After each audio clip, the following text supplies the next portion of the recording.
Good evening. Welcome to Yahowah Radio. My pleasure to be with you. I think we have Kirk with us. I think maybe perhaps JP as well. I know we do not have Larry this evening. Well, happy Shabbat.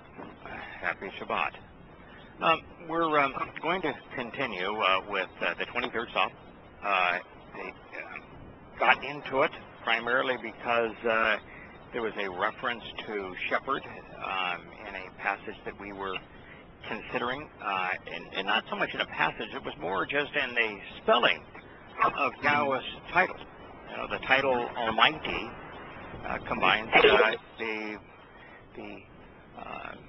empowered lamb, the ram's head, the one who is able to protect and to lead, with a shepherd's staff. So I think that's how we came to the 23rd Psalm. And we've come to realize that the 23rd Psalm is not distinct in and of itself.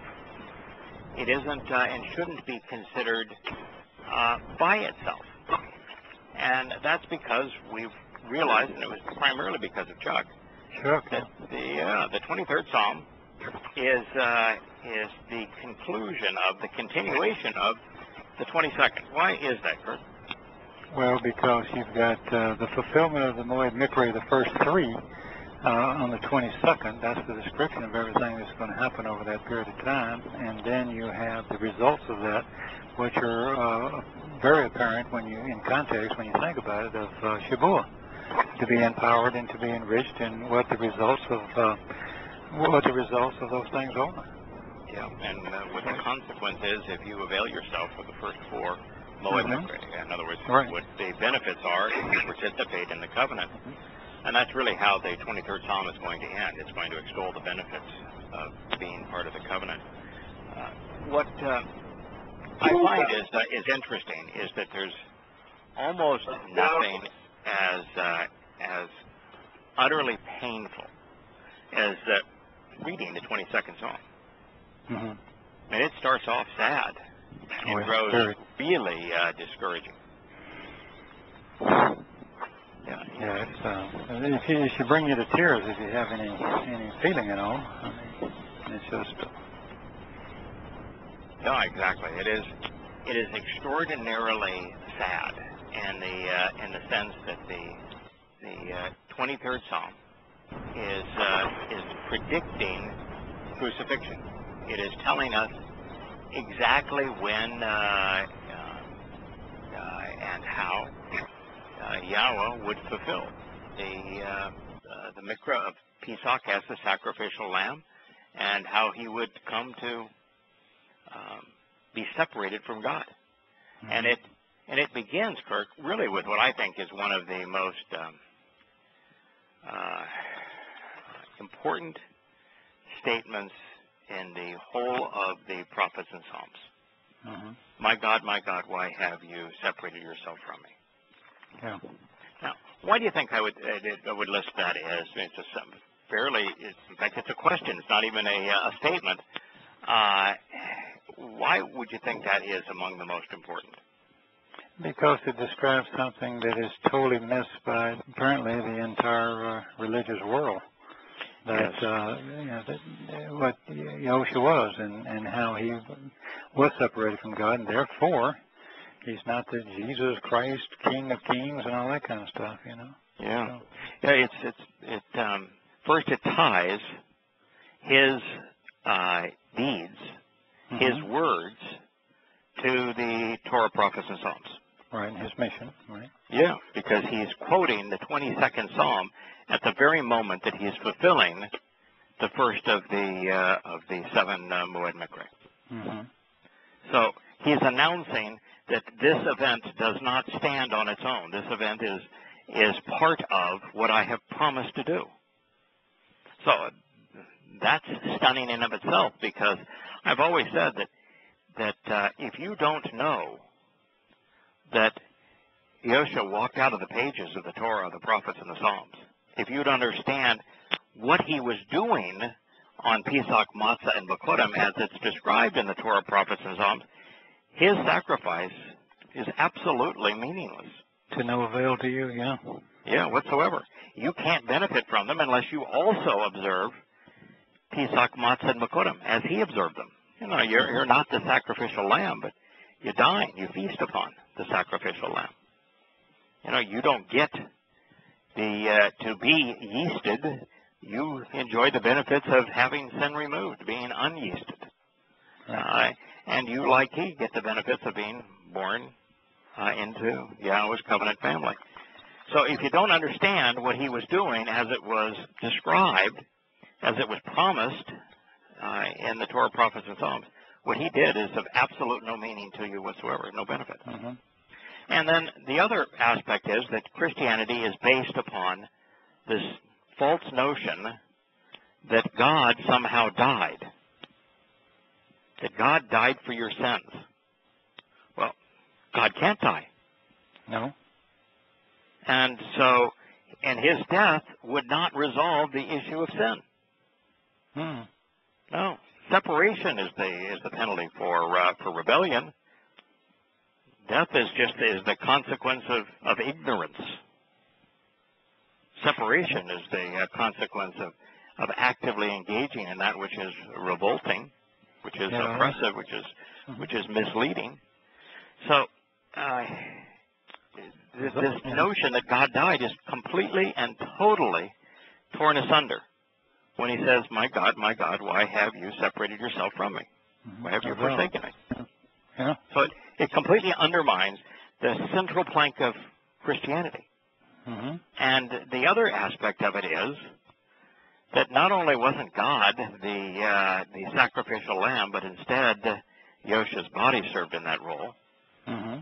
But that if Yosha had a God, if he's talking to God, if God separated himself from him, he could not have been the totality of God, as Paul lamely claims, stupidly claims.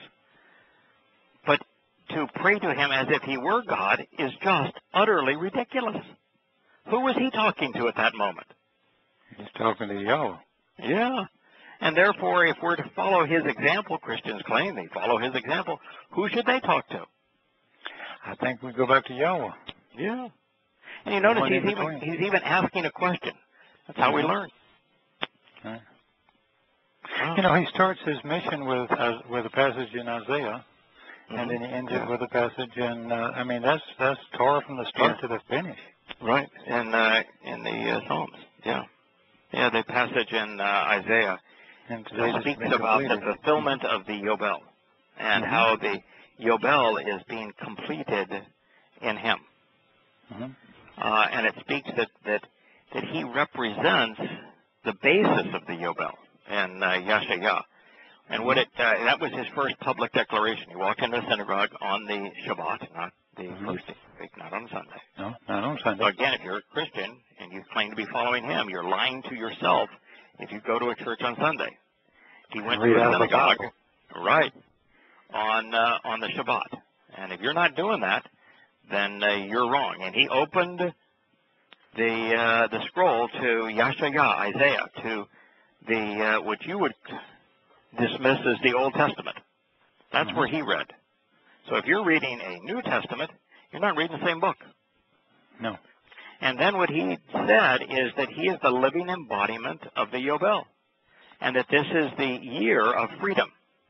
This is the year of forgiveness, which is the basis of the Yobel. Yobel years, all slaves are freed, all debts are forgiven. Right. He's just saying, understand that I'm the living embodiment of the Yobel. This is the ultimate Yobel year. This is year 4,000 Yah.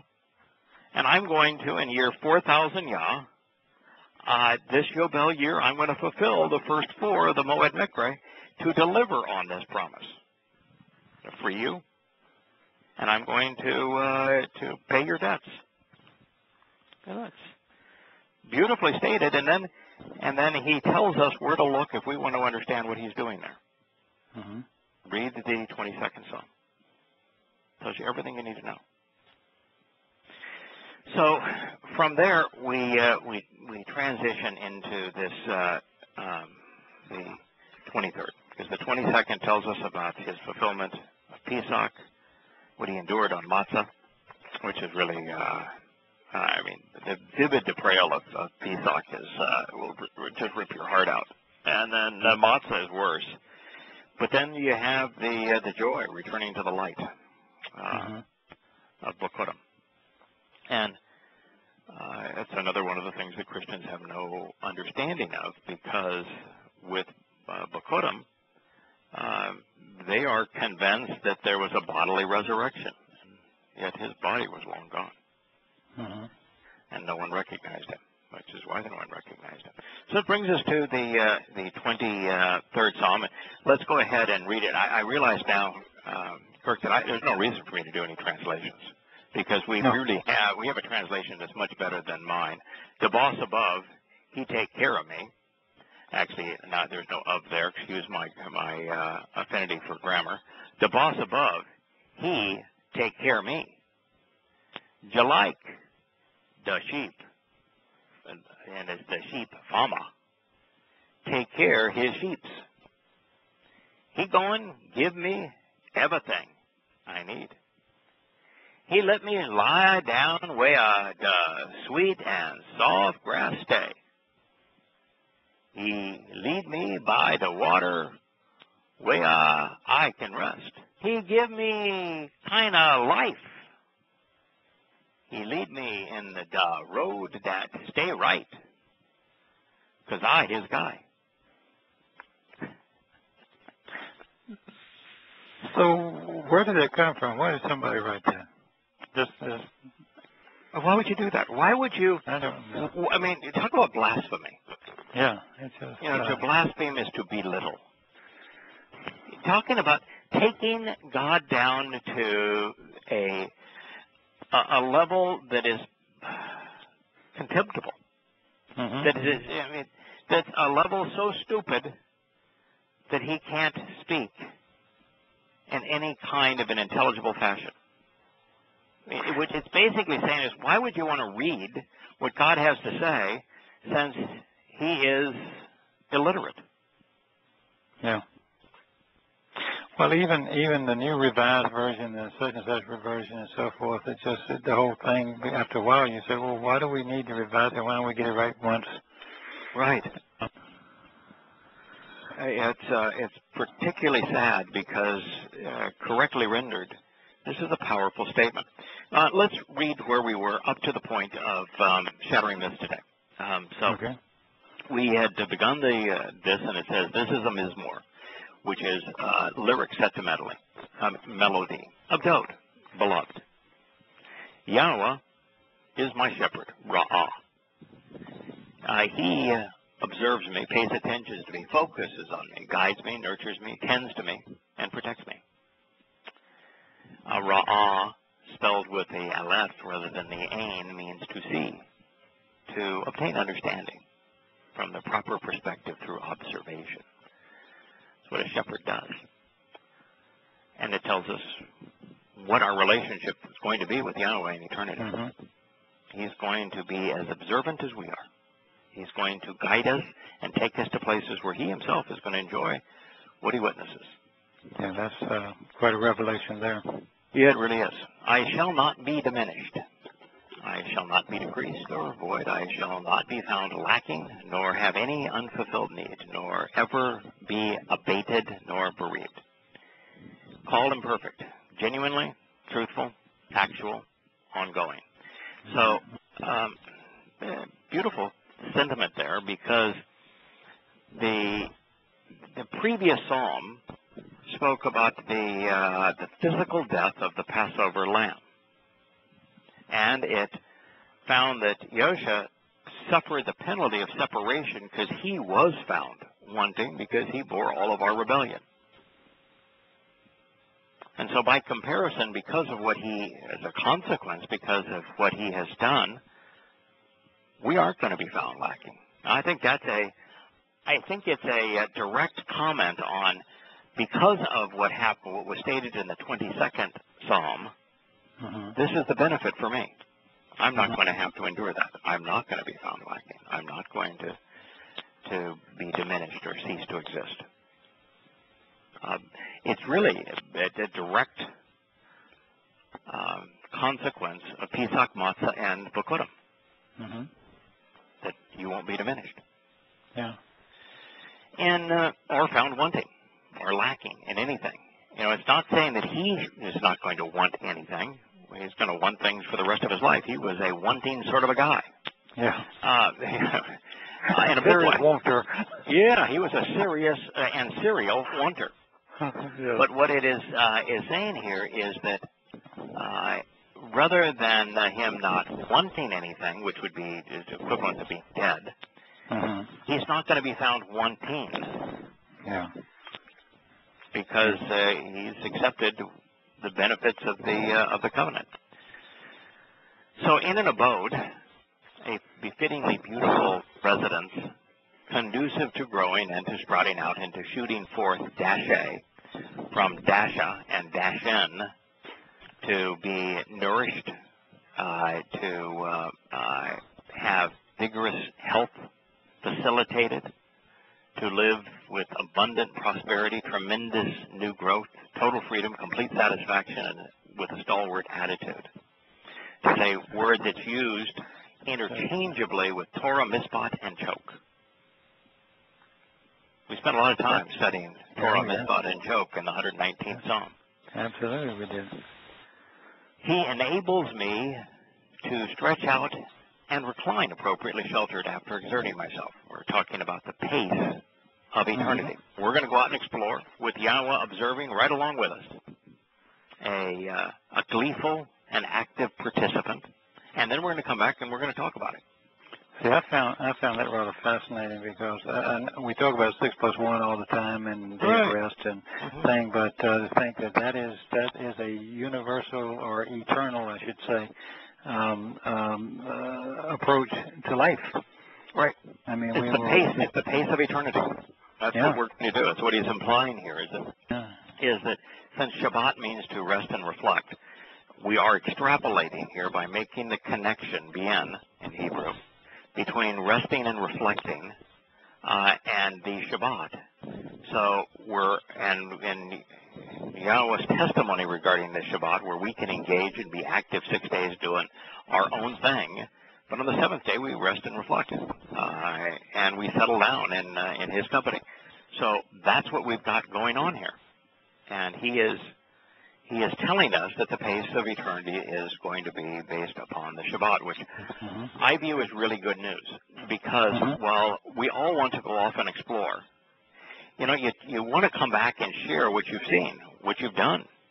You want to come back and listen to what other people have seen and done, because maybe they've done something that's even cooler than what we've done. Yeah. And if it's not even as cool, but it's still interesting, don't you want to know about it? Absolutely. I mean, and don't you want to share what you've accomplished, what you've seen, what you've made happen, what you've imagined, what you've witnessed? Everybody loves stories. That's half the fun. Tell the story. What happened then? Right. Let's go off and do stuff for the equivalent of 6 days. Let's come back and party. Yeah. Break bread. Have some good wine. Sit around the campfire and enjoy one another's company. And then, you know, we'll go out again. That's the pace of eternity. That is what he's describing here. And he says that he's going to do this above the Almighty's waters, which is a symbol for life, a symbol for the nurseries of the very stars that create the universe, a symbol for the set-apart spirit, a symbol for cleansing. You know, you come back, you've been really engaged. You know, you're going to have a cleansing, if you will, and a renewal. It's like that the warm shower at the end of a good workout. Yeah, recharge you. Yeah, and we're going to do this from the perspective of being calm and composed. Something we talked about last week, which you know, if you have that much energy and you're moving that fast and you have that kind of power, wouldn't you want to make certain that you're operating in a manner that's calm and composed? Well, that's been out of the storm, so to speak. Yeah, absolutely. Right. Yeah. You don't want to be helter-skelter and you know, on edge all the time. You know, somebody that is moving too fast and engaging too soon is really not the kind of person that takes in all that's happening. Go ahead. No, I was just going to say, Terry and I, we go and we look at these movies sometimes, and we kind of avoid the ones where the pace is so fast, so much. I'm exhausted at the end of 2 hours. Yeah, exactly. I mean, who wants to live like that? I mean, I don't even like it for a 90-minute movie. It's like a great symphony. The composers of great symphonies created periods of quietness where you can kind of relax, and then they ramp up into a crescendo. But they don't stay there. They go back into a moment where you can rest and reflect upon what you've just heard.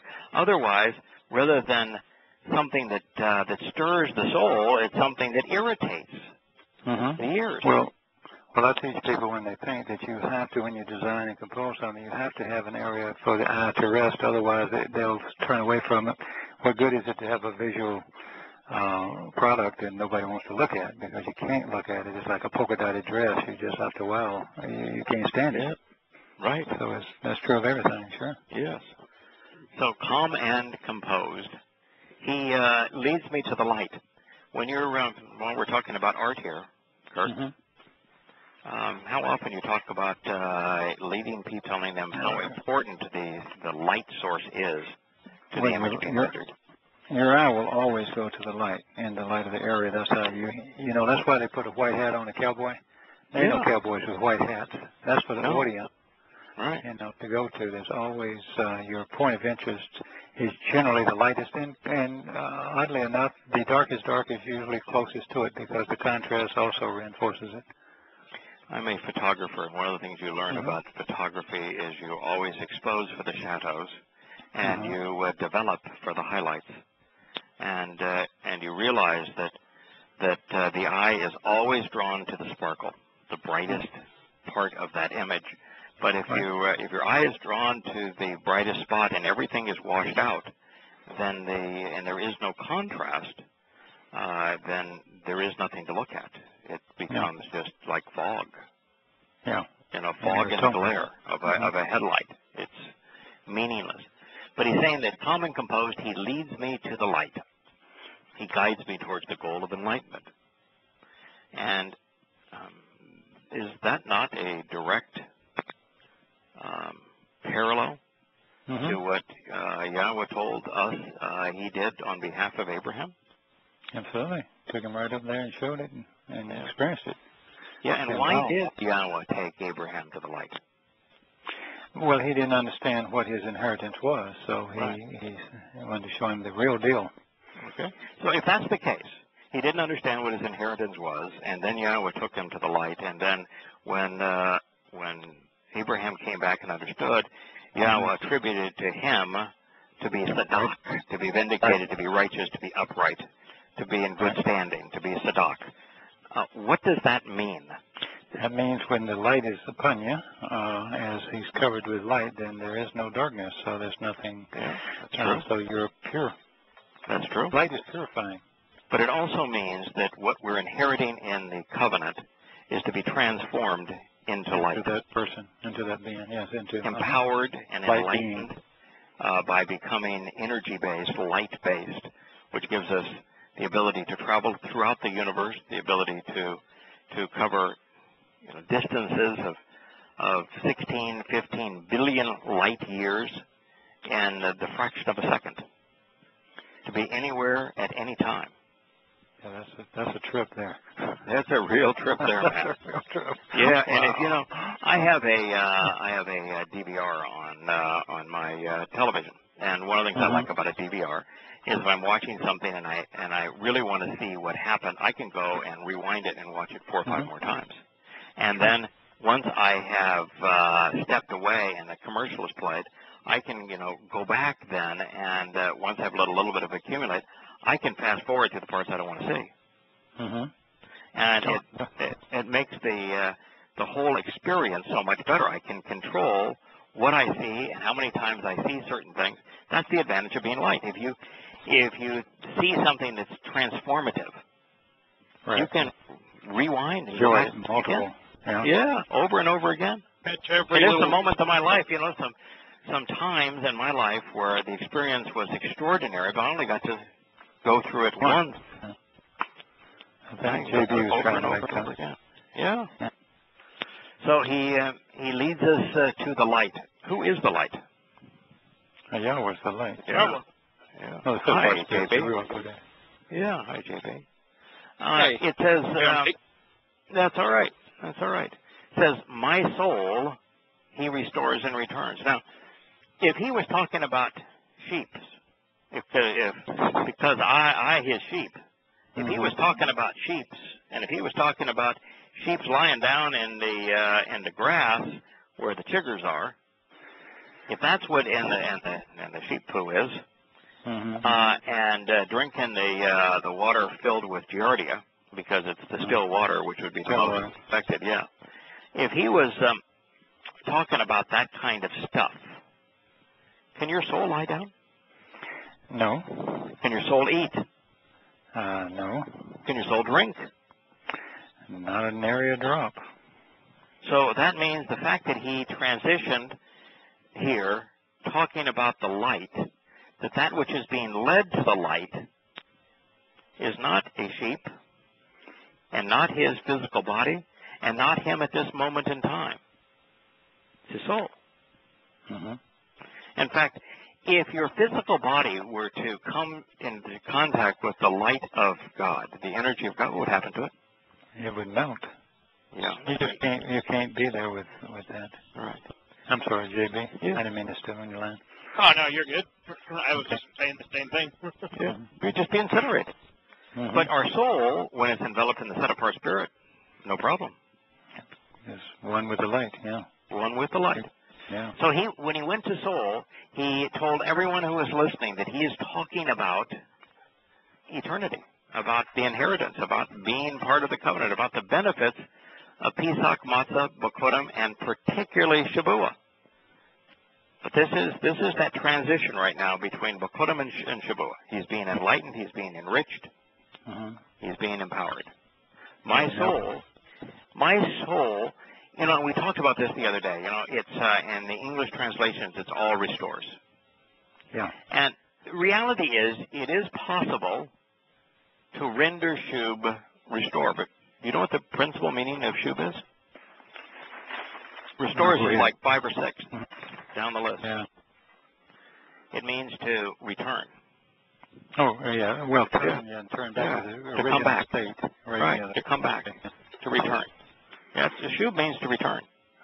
There's a lot of Hebrew words that convey the concept of being restored, but shub means to return. Now, it speaks of, you know, it's like so many Hebrew words, they have additional shading. So it speaks of the quality of the return to an extent. You know, you're returning in a very favorable circumstance. You're returning renewed, reinvigorated, reaffirmed, restored, but the renewal aspect of it, you know what the primary Hebrew word is? I'll bet you know this, JB. What's the primary Hebrew word for renew? Kadash. There you go. I knew you knew it. Kadash. It speaks of the renewed light on the moon because it's also the Hebrew word for month, isn't it? It speaks of a new month beginning when the light of the moon is being restored on the surface of the moon. So if Dode wanted to write that my soul is restored, what verb would he have used? Kadash. But he didn't. He used shub, didn't he? Yeah. So if he's using shub, we've got to scratch our head and say, wait a minute. It's not right to translate this as restore and just move on to the next word. You can include restore in the definition, but the principal definition is renew. Or excuse me, is returns. So so this is my soul returns. Well, you know, we don't much know what a soul is. We know a soul is our consciousness. We can ascertain from observation that the difference between animals and plants, Yahweh says all animals have a soul and that no plants have a soul. So there is a fundamental difference between animals and plants. Both are living, right? Both grow, both require food, both require sources of energy to survive, both have means of reproduction. But what is the fundamental difference between a living thing with a soul and a living thing without a soul? That's how you relate to the environment. You see, animals with souls all have the ability to observe what is happening around them and to respond. The gazelle can see the lion and can flee. The wolf can see the moose and lay chase.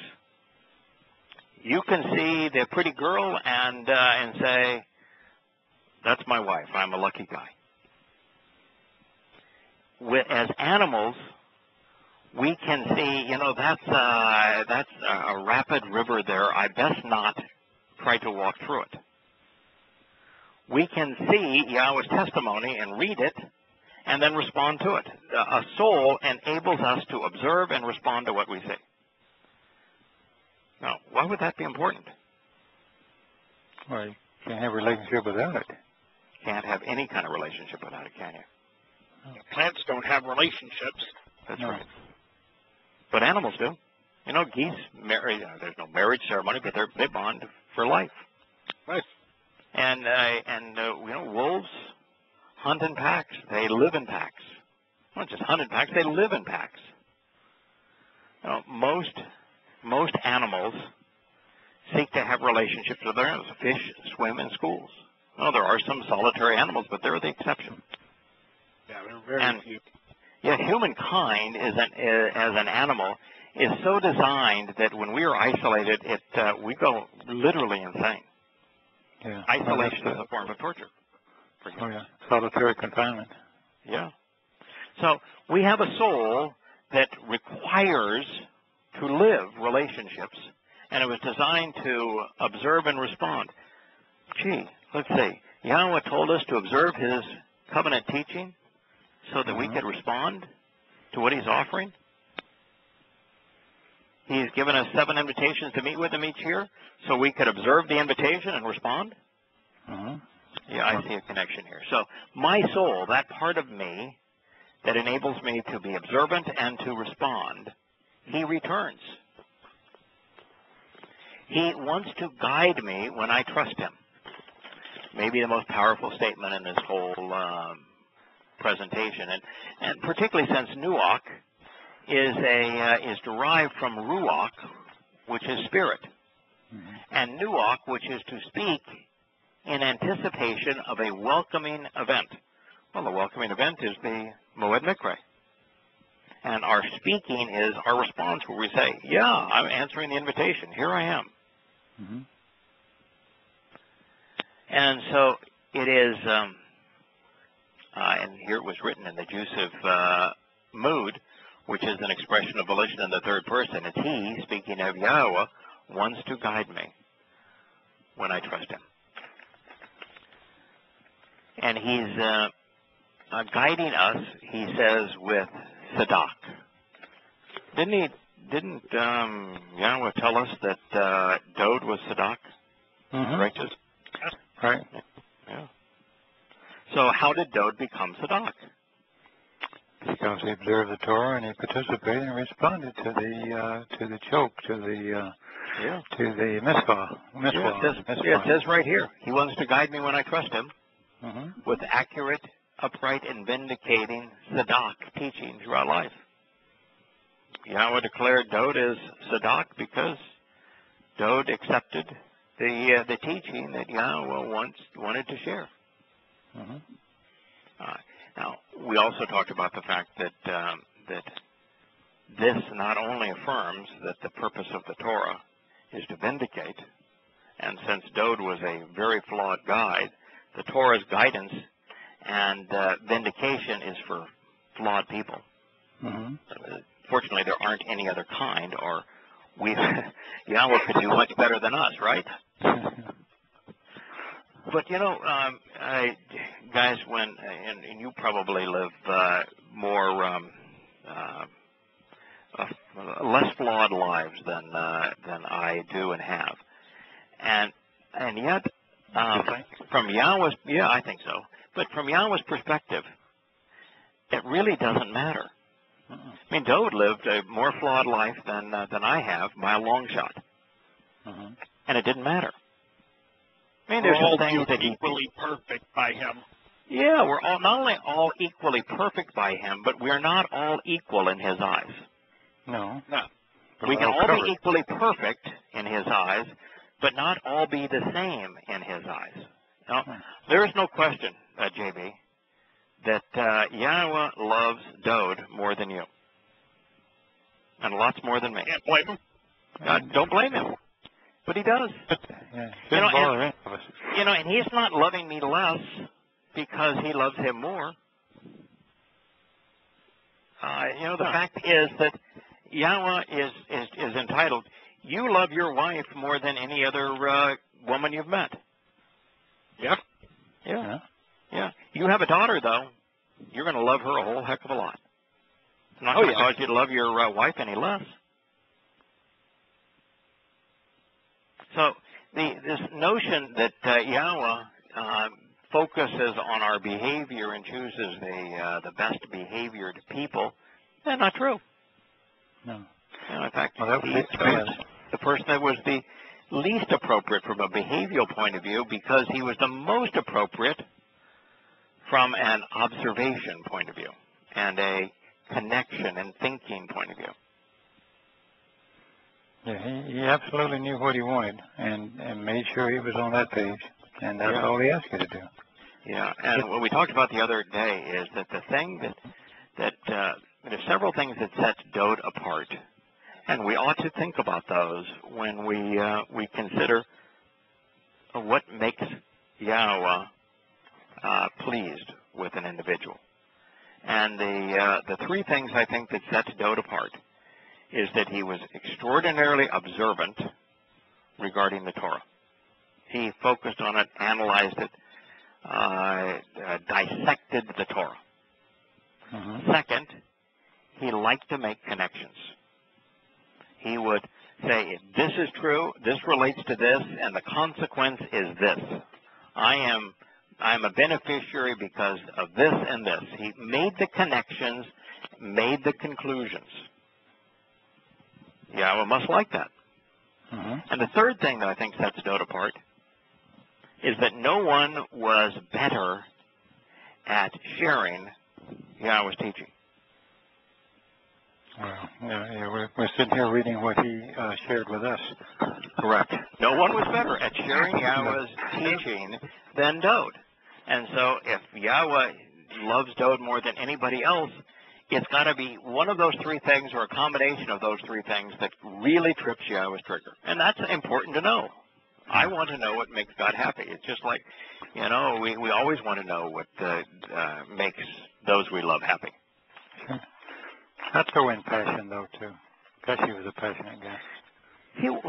He was a passionate guy, but, in my view, we can get ourselves in a little bit of trouble with passion because Dowd's passion for some mortal entanglements and for his human relational detours, that passion was counterproductive to the relationship. Well, granted, but his desire to know Yah and everything about him, I mean, that's Can I change then passion, if I may, to his focus, his attitude, his ambition. He focused on what was important to Yahweh. He was enthusiastic about it. His attitude towards Yahweh was perfect. No, that's true. So I think maybe it's an attitudinal kind of thing. Yeah. He was enthusiastic.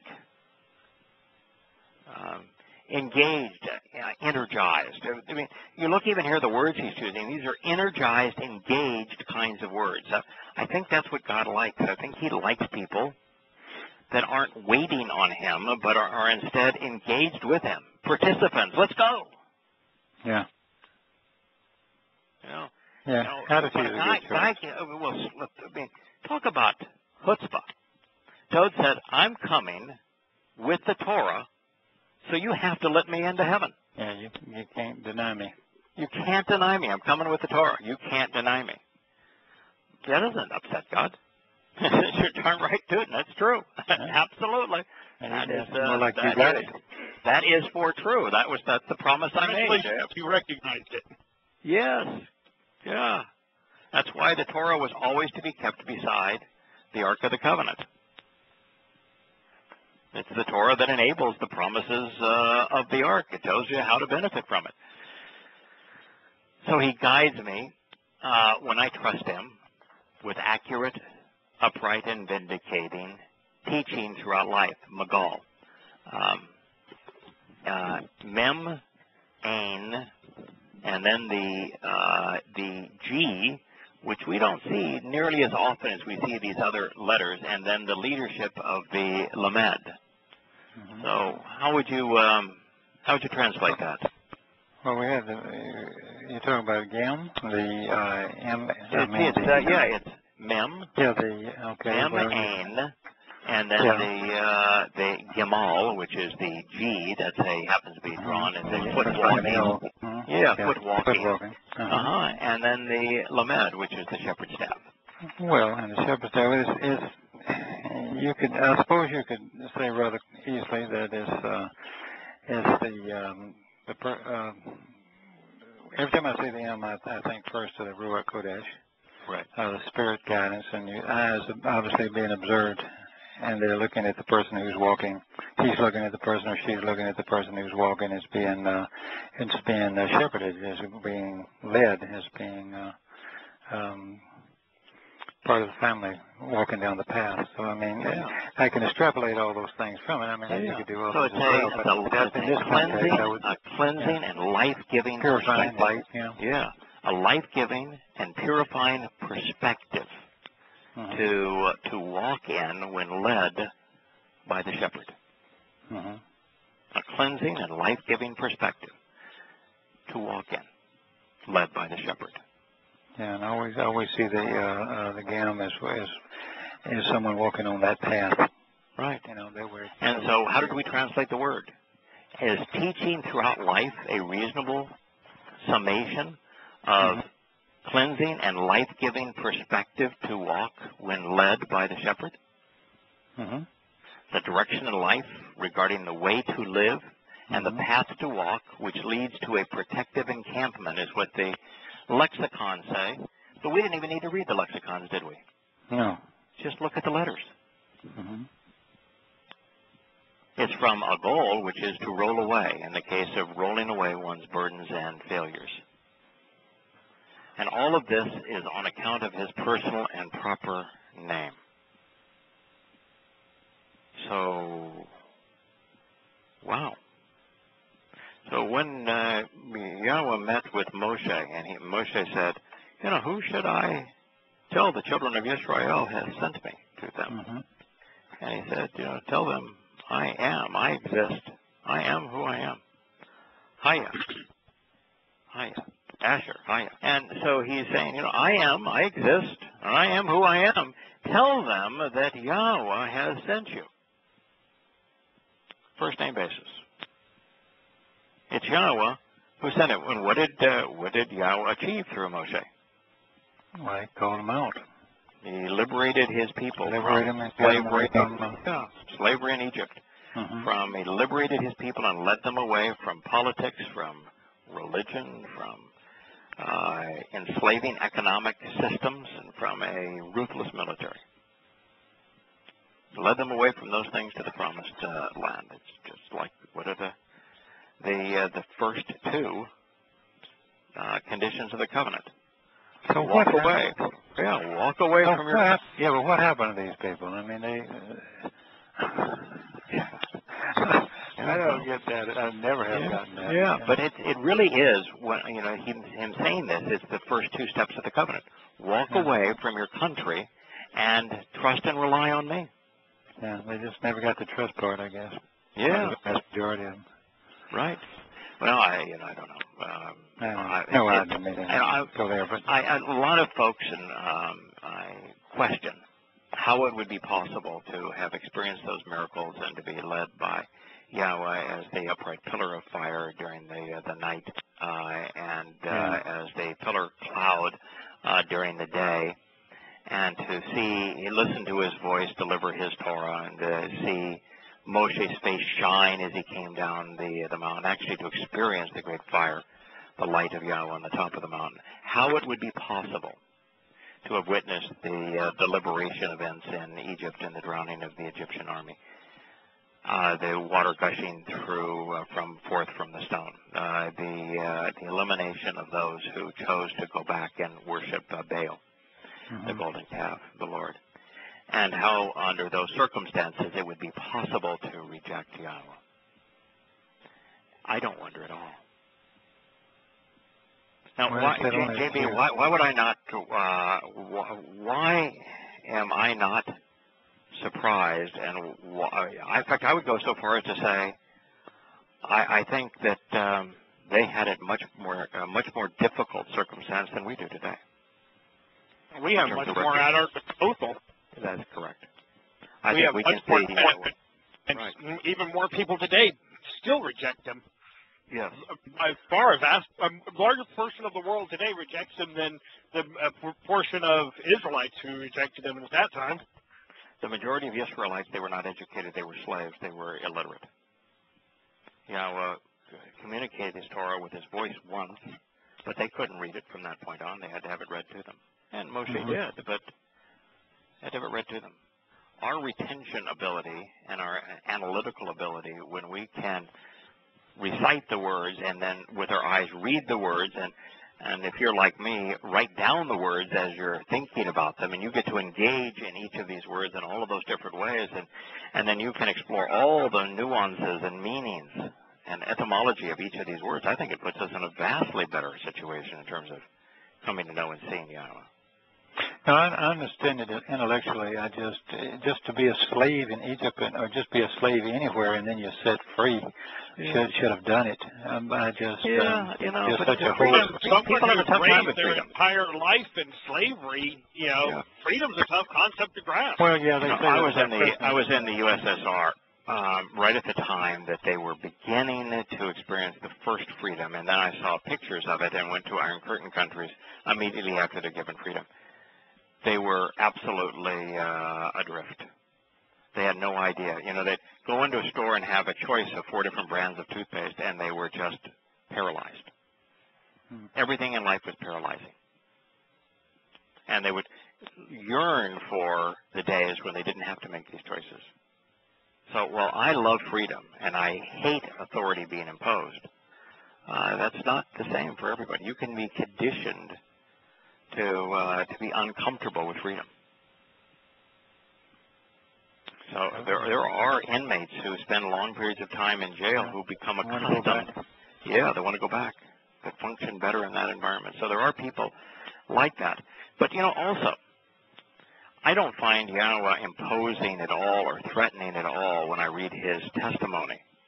If flawed as I am, if I were there in his presence, and you're saying, oh, my goodness, look at me, and there's God right there, watching everything I'm doing, that would be a little disconcerting. That'd be a little uncomfortable.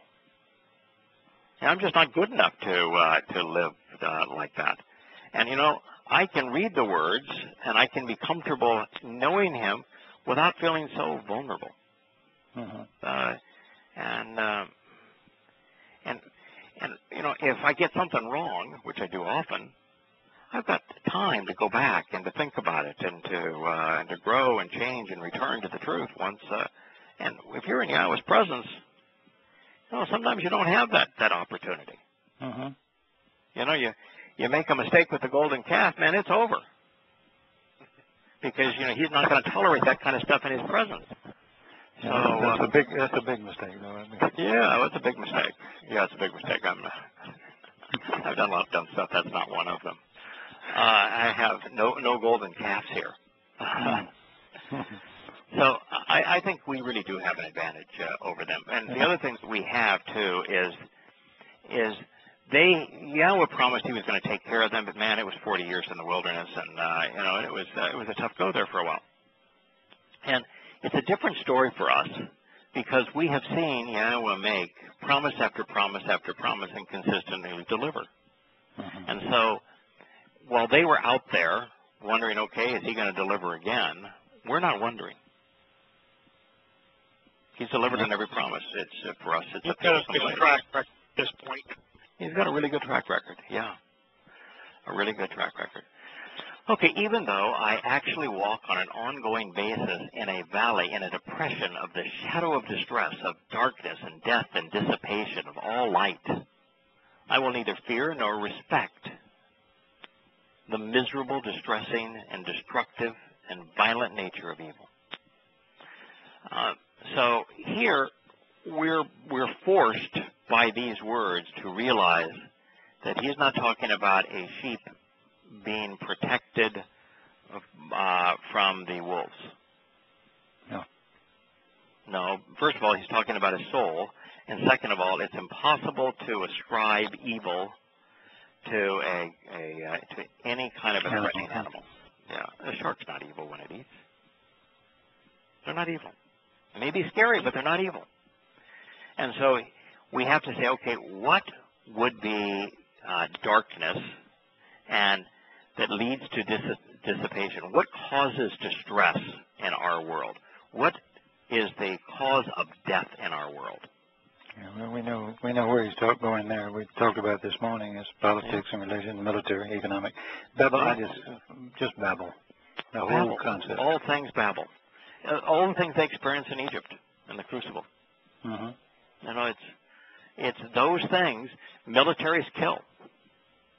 Countries and their governments, they retaliate. You know, our response to the Islamic State showing videos purporting to show them killing 2 American journalists is to respond by bombing them to the point that we claim we've killed 10,000 of them.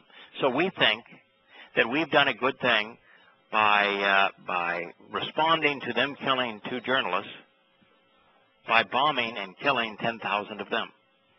Yes, if that makes a difference. Wow. For them, it makes no difference.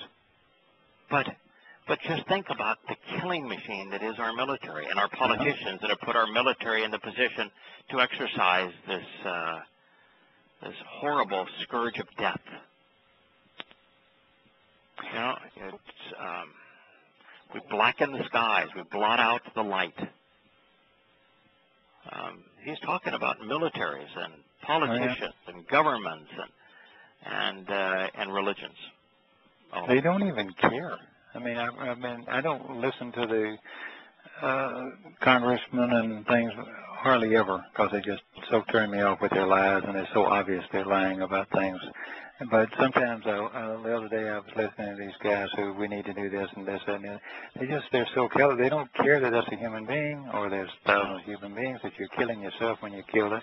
They just become mass murderers, and they don't equate that with the, let's just say, the trials at Nuremberg where you're pointing at people for mass murder. Well, what do you think you're doing?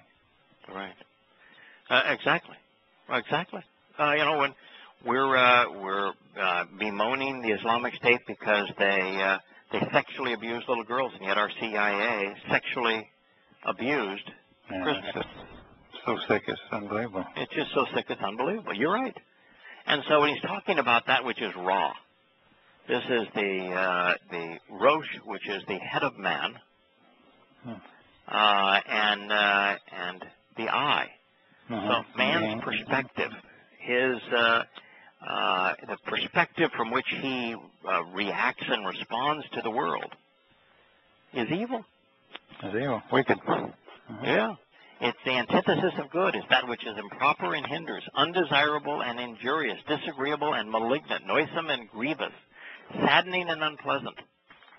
From ra'ah, meaning displeasing and hurtful, sad, shattering relationships and turning them asunder.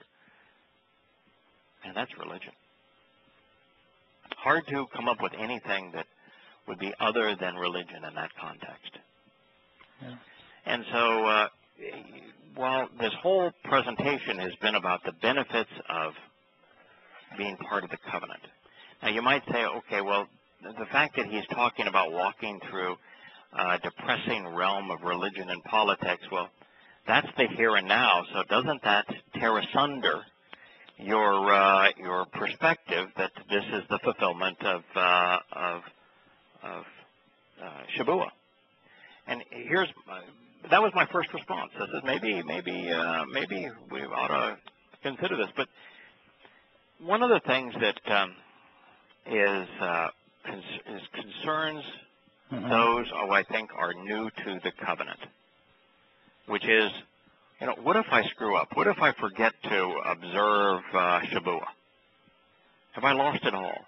What if I, do something that is inappropriate? What if I make a mistake? Can I lose my salvation? Can I lose the enrichment and empowerment that I have been given? What he's saying here is that he's surrounded by human influences, religious and political and military influences that are corrupting. He's surrounded by them. That it's depressing, just as we are today. But he says, nah, I don't respect them. I don't fear them. I'm not bothered in the least by them. So he's saying, don't stress over them. Dode is acknowledging them as we do, but he's not afraid of them. And by the same token, though, he's not respecting them, which means he's not a patriot here. The Star of David as the symbol of Israel, David did not have a star. First, his name wasn't David, and second, he did not have a star. And there is no Star of David. There's nothing remotely akin to David that would be a star. And he was not political. Yes, he became the leader of Israel because of his relationship with Yahweh. But he wasn't political. But but he's not really a king. He's a shepherd. He's even he's really his part as a shepherd, a leader, a protector of his people. That's a whole other concept. So. Yep, willing to engage to protect his people.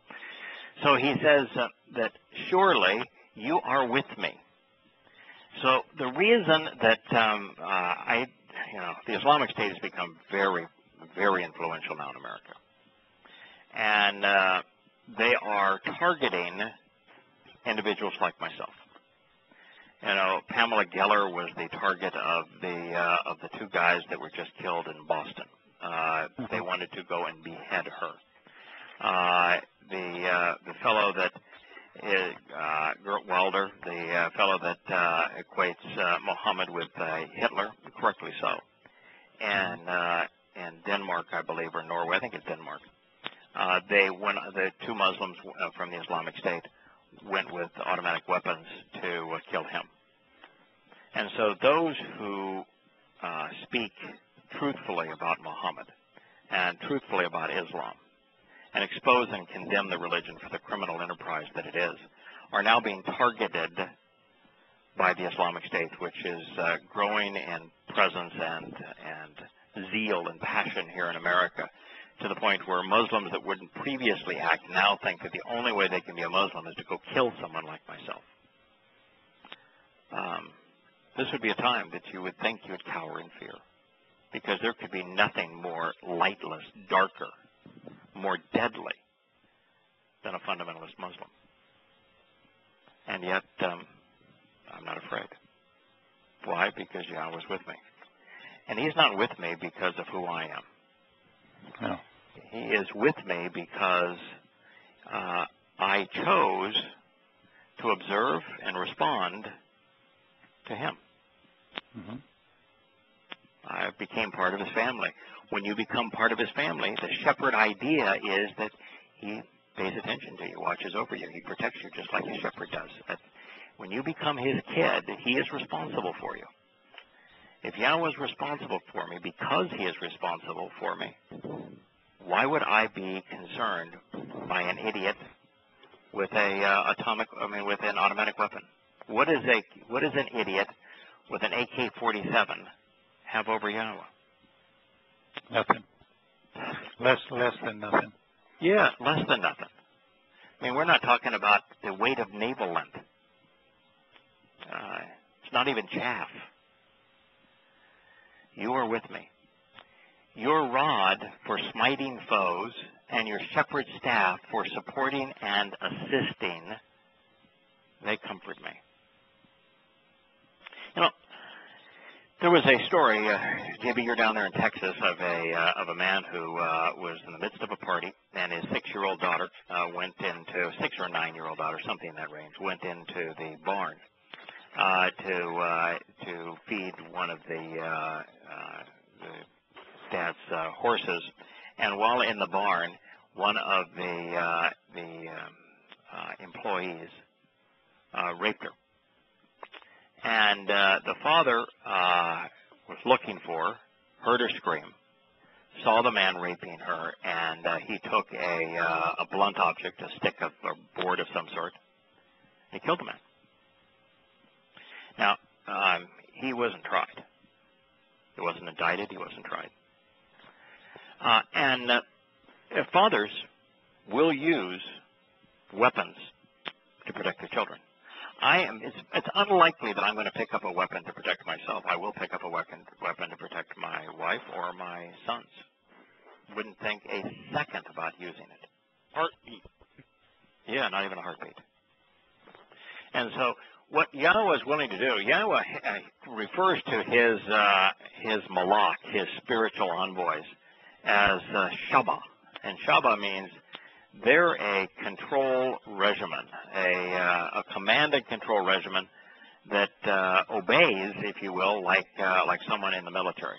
We're not a malach because we're not under the auspices of obedience, but his messengers obey. They're told what to do. They do what they're told, and they act just as or organized command and control structure, just like a military. And so, if Yahweh wants to stop you from doing something, like for example, what did he do when the Egyptians were chasing after his children? Wiped them out. Yeah, drown them all. Drown them all. What's Yahweh going to do when the flood of Muslims come into Israel to destroy Israel during the Magog War? And turn them into mincemeat. Yeah, and then he's going to incinerate them in the Battle of Armageddon. Just literally incinerate them, turn them into goo. So Yahweh will engage in a violent way when violence is called for to protect his children. Yeah, that's why he says don't make a habit of killing, but Yahweh has killed.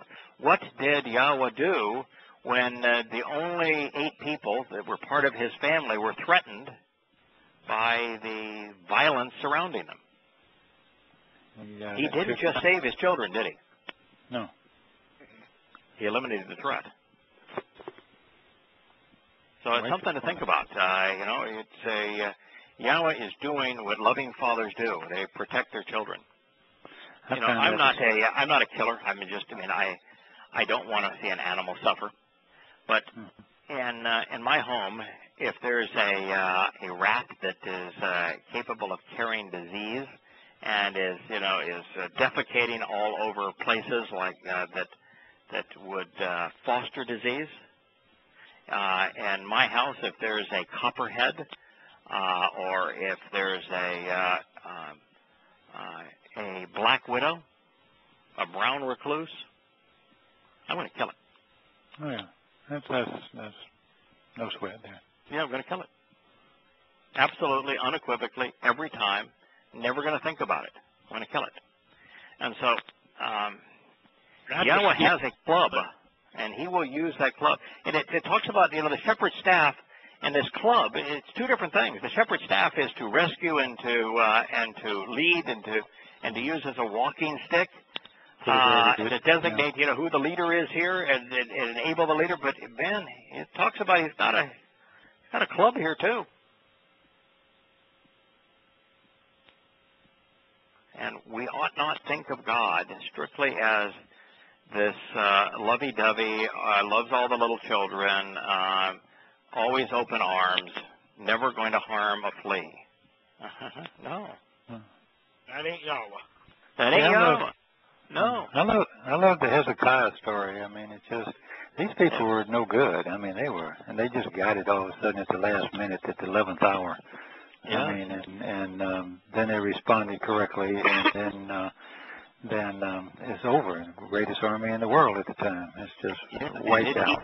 Did he simply provide protection for his children, or did he use a rod for smiting their foes?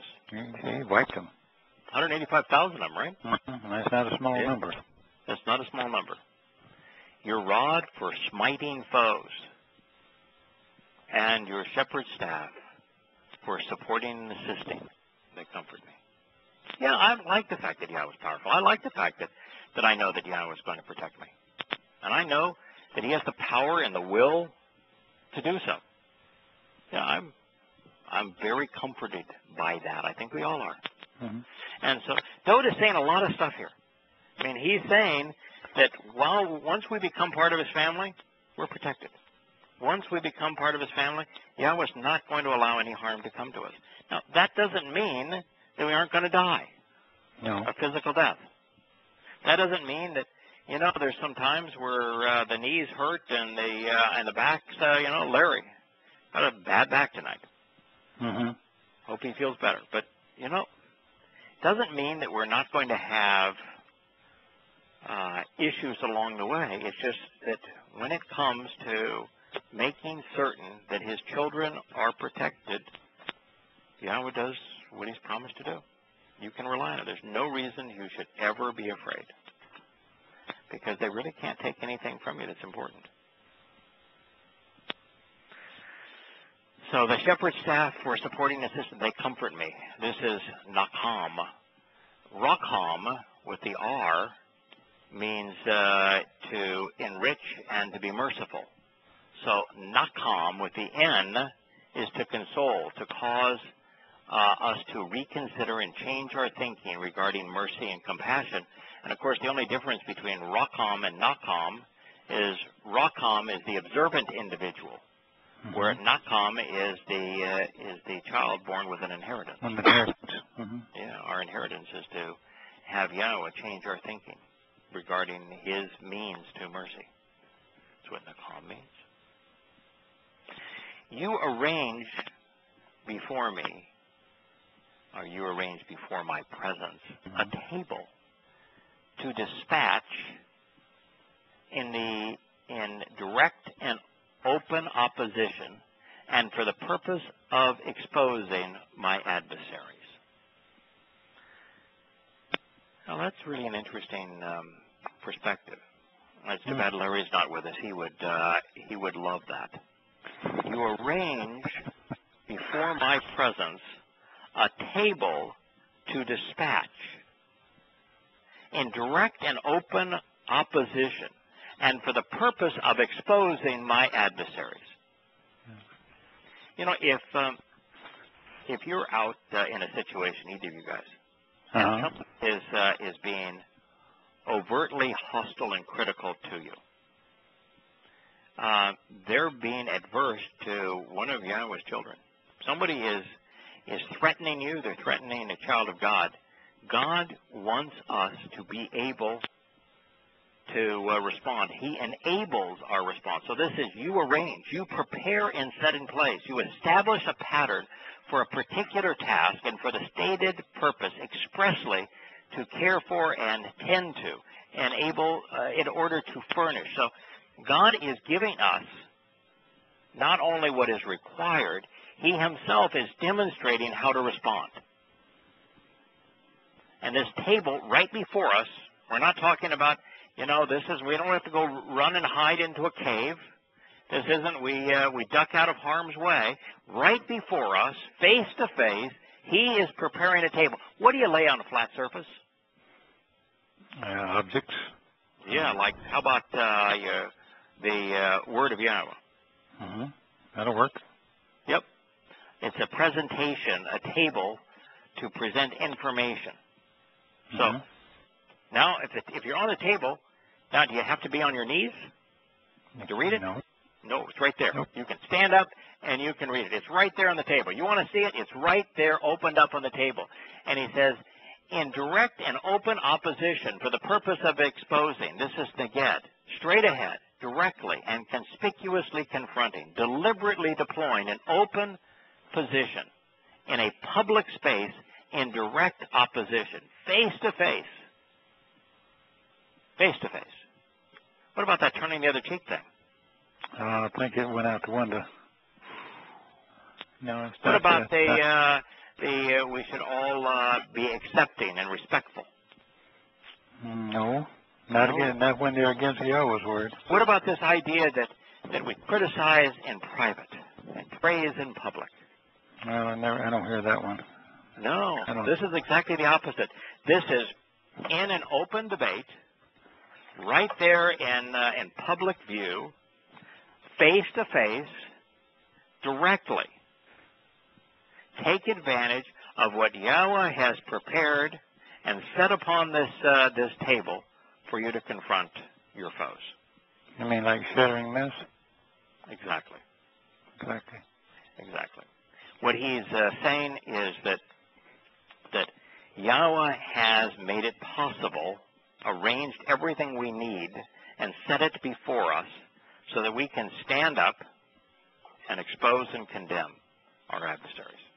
Mm-hmm. And he, with this concept of Iraq, he has also said that he himself has provided the example we can follow. What did Yosha do when he confronted the religious and political leaders of Israel? What does it say in Mataniah 23? Well, he condemned them face to face. He turned over the tables in the temple. He quoted Torah right in front of them. So he was quite aggressive. Right. Exposing them in public. Right. Humiliating them. Exposing and condemning them. Mm-hmm. That's what he did. That's the example he set. That's what he wants us to do. Don't back down. Yeah. Don't turn away. Don't get along to, go along to get along. Don't ever be seen with a coexist bumper sticker on your behind. I hate those things. Yeah, and just the fact that it's on their behind ought to tell you everything you need to know. Yahweh said, don't do this from your behind. He didn't say, I'm going to prepare something for your back.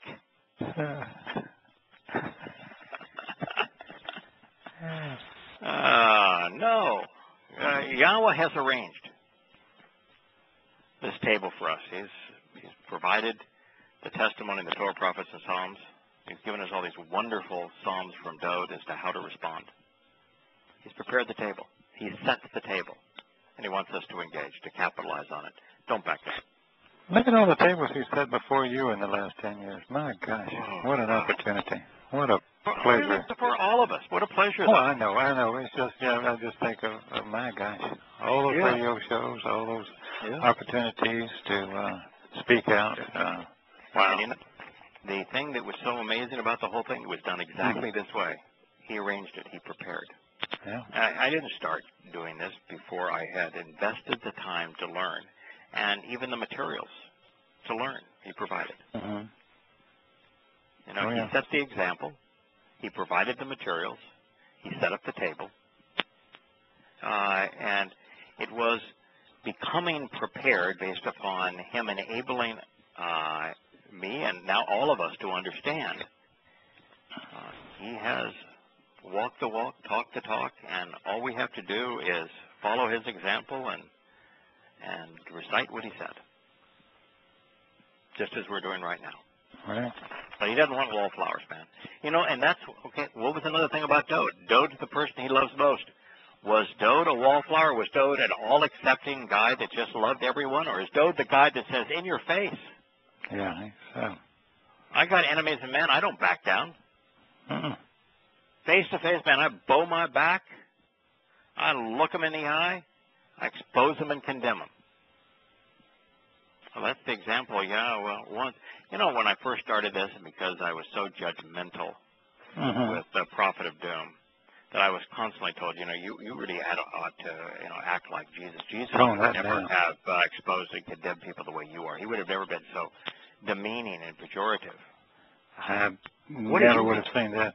Yeah, what are you reading? Yeah, I mean, as a Christian, I knew better than that. Yeah, what are you reading, man? What even Yahowah, and you said this is a diminished manifestation of Yahowah. Yahowah isn't that way either. Yeah. God's in your face. I mean, a third of the Torah, prophets, and Psalms is Yahowah exposing and condemning people publicly and their behavior, and usually organizational behavior. It's sometimes it's an individual's behavior, but it's usually organizational behavior, institutionalized behavior. It's what he does. It's what we should do. He then says, "My head, my rosh, you nourish and satisfy with the olive oil." Okay, wait a minute now.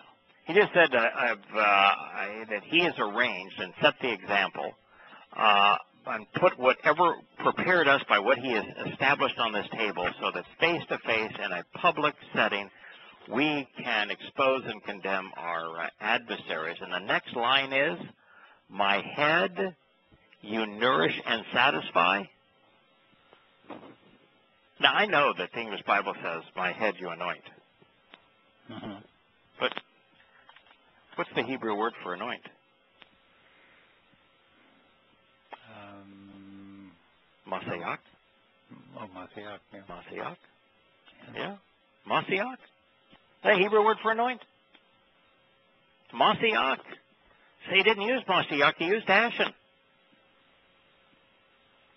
Masiach is the Hebrew word for anoint. Now, if you actually study Masiach, because it's used primarily as an adjective, you look at all of its roots and its etymology as an adjective, and the context that it is modifying messenger, what you find is Masiach actually means, and the same thing that anoint should mean, which is to set apart and prepare to serve. Did he use that when he was talking about Samuel anointing Dode? He would use it there. But here it still means you anoint, but it's to... now it's dashen. So what does dashen mean? Well, we know that dashen is used synonymously with Torah, with mitzvot, and with chokes. So it's teaching regarding the means to resolve disputes, to exercise good judgment, that was cut into stone, that was established in writing, that cuts us into the relationship. Okay? So let's play with this word a bit. So it's my head, which is rosh. That's the R, the Aleph, and the Shin. So my head. Isn't the first letter of rosh head? The head. Yeah. Oh yeah. The rosh is the head. Isn't the letter rosh mean head? Yes. So how would you claim that these pictorial depictions of these letters don't mean what we're saying they mean when the definition of the letter is the picture? Okay, so it's rosh, and then so it's my head, and then it's the aleph, and then the shin. Power. Yeah. So he is observing the Lamb of God, the Lamb of God, and the Word of God. And the Word of God. Yeah. The Lamb's Word. Yeah. Yeah. So observing the Lamb of God's Word, that which is foremost and utmost, that which is beginning and initiating the process, you nourish and satisfy. Now, how do we get that? Okay, dashen, to anoint in olive oil, a metaphor for the set-apart Spirit's ability to enlighten us, to heal us, to envelop us, and to nourish us. hovering in preparation for a festival feast designed to cleanse and deliberate, facilitating growth, sprouting out, and shooting forth. You provide the choicest and most nourishing, richest and most satisfying, and delightful food to consume, in the sense, words to grow by. You facilitate vigorous health, abundant prosperity, tremendous new growth, and total freedom, complete satisfaction, and a stalwart attitude.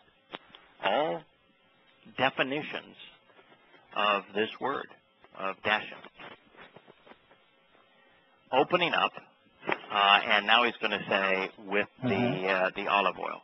So the teal stem reveals that Yahweh is doing this on behalf of Dode, empowering him in this way, while the perfect conjugation indicates that the action was complete, lacking nothing, and that this only had to be done once. Now, Dashen is often written as dash, D-A-T-H, dath, and when it's written as dath, it is used interchangeably with Torah, Mishpat, and Choke. D-A-T-H, and then it's Torah and Choke. Okay. Yeah. The Dashen is Dalet Shen Nun. What can you figure out? That's what I have, yeah. Dalet Shen Nun. Dalet is?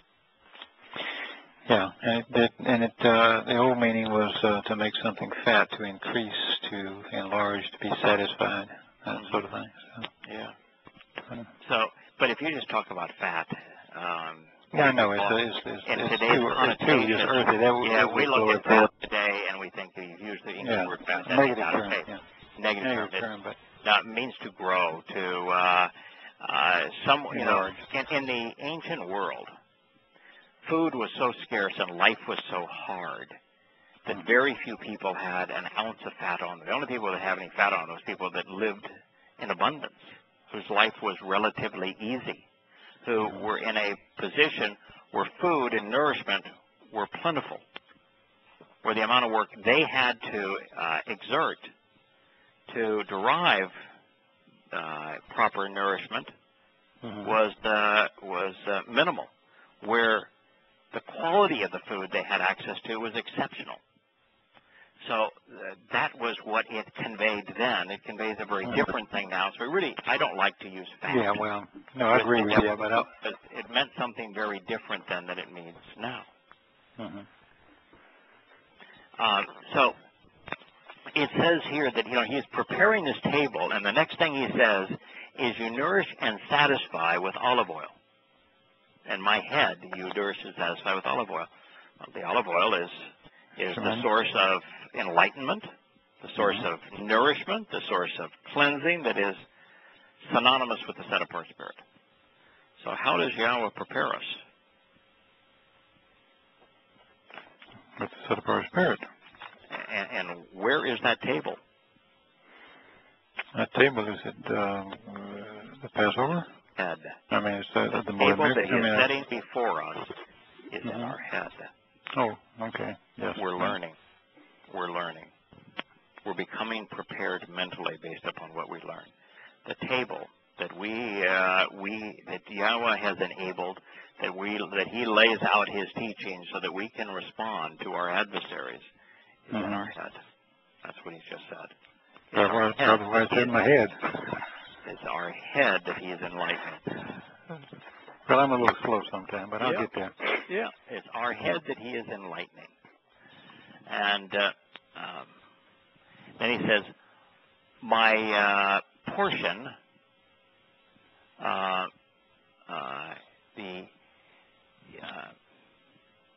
speaking of kosh, is a receptacle and a vessel, speaking of the soul metaphorically, is a container or cup of wine to be passed around and shared. So wine is the symbol of the blood of the sacrificial lamb of Pesach, and so he's enlightening the soul, which is the whole concept of matzah, and the wine is the portion, is the symbolism of Pesach. He's receiving those benefits. Now, is that why it has the I'm sorry. Go ahead. No, go ahead. No, I was just saying, is that why the Shemek is there? The word is written that way with a kaf and it ends with a shemek. Yeah, exactly. Holding the contents. Yeah. Yeah. Well, it certainly brings you there. I don't think that's a coincidence by any stretch of the imagination. And in this particular case, according to the Dode, this portion of that's in this container or cup of wine to be passed around and shared abundantly overflows with Yah's Spirit.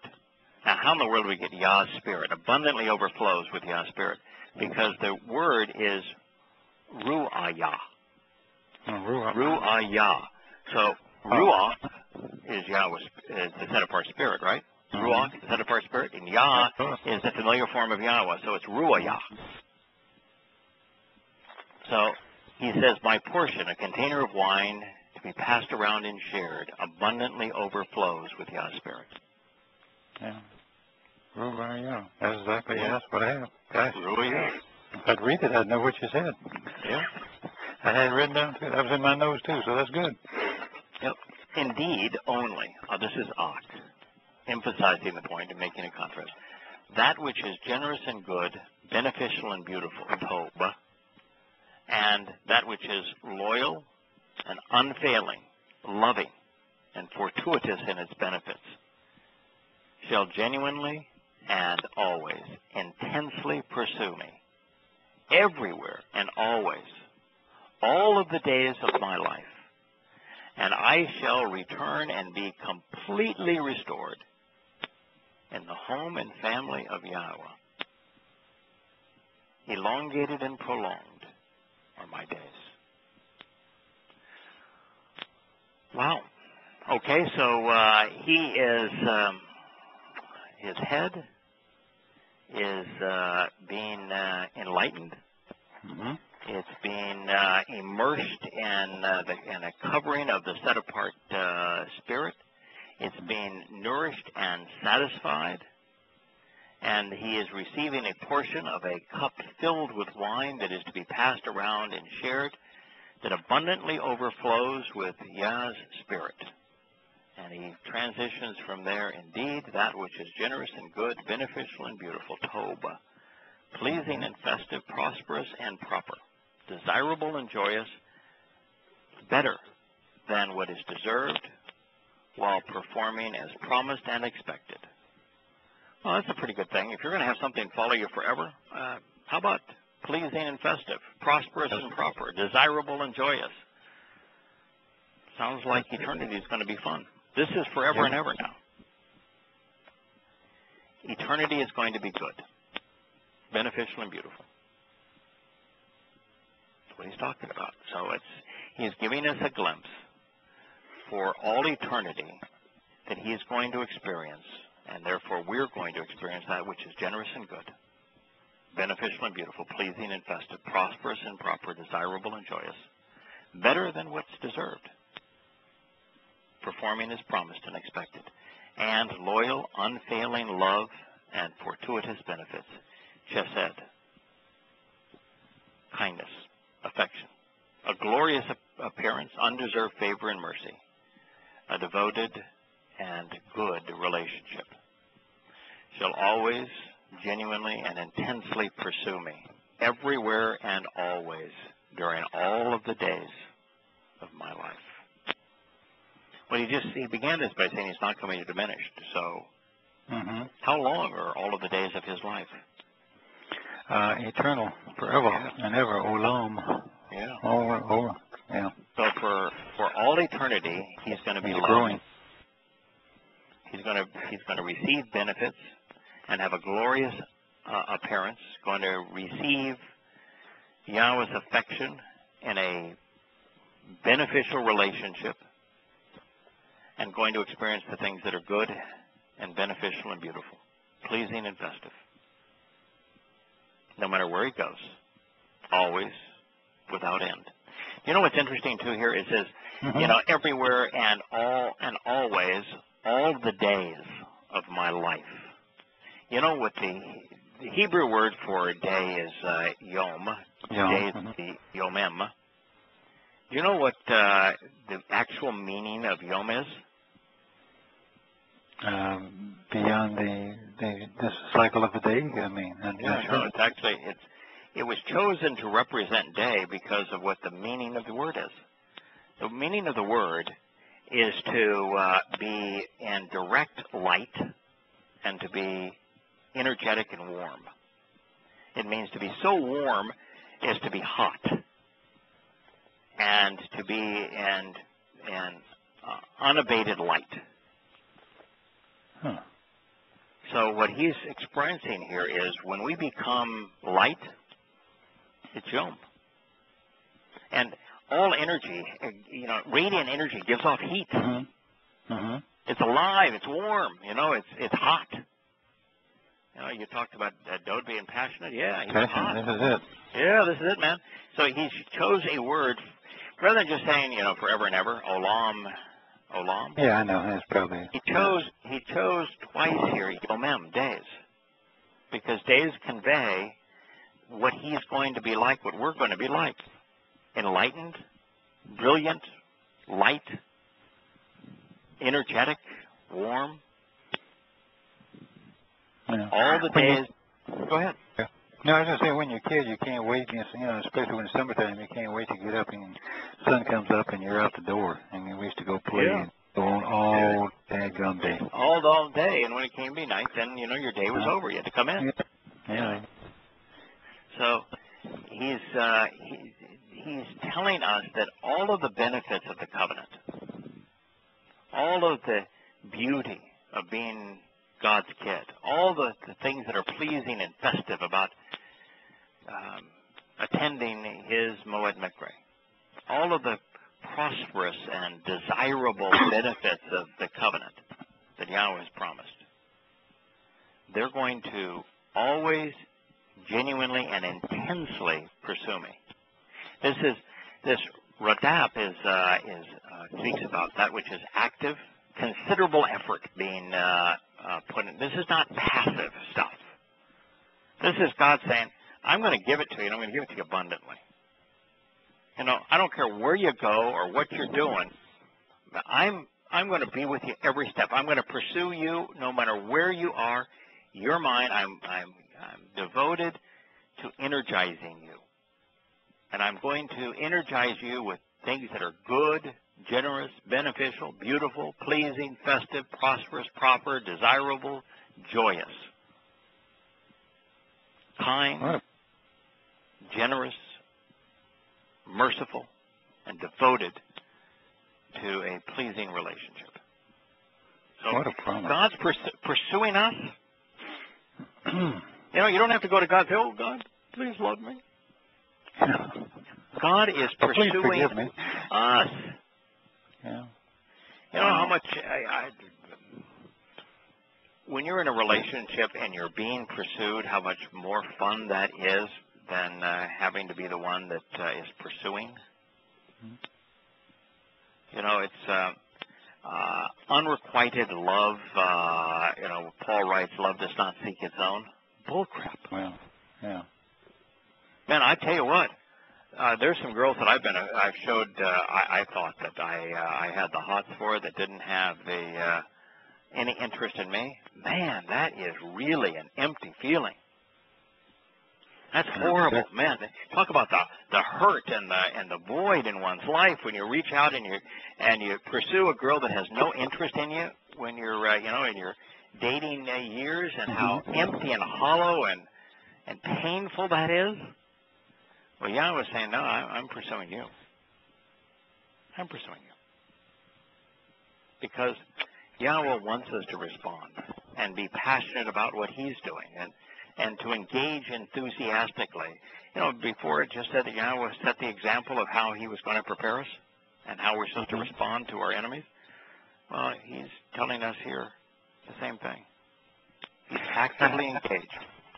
I have to tell you, I'm sitting here just looking over these pages of notes that we've been talking about, and plus your translation is now written, and I'm going, I'm just thinking how far from a week ago.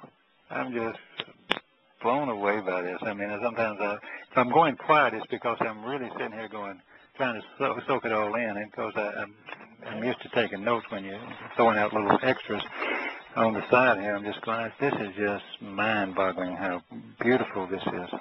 Yeah, this is abundant life. Yeah, so. This is joyous life. This is festive life.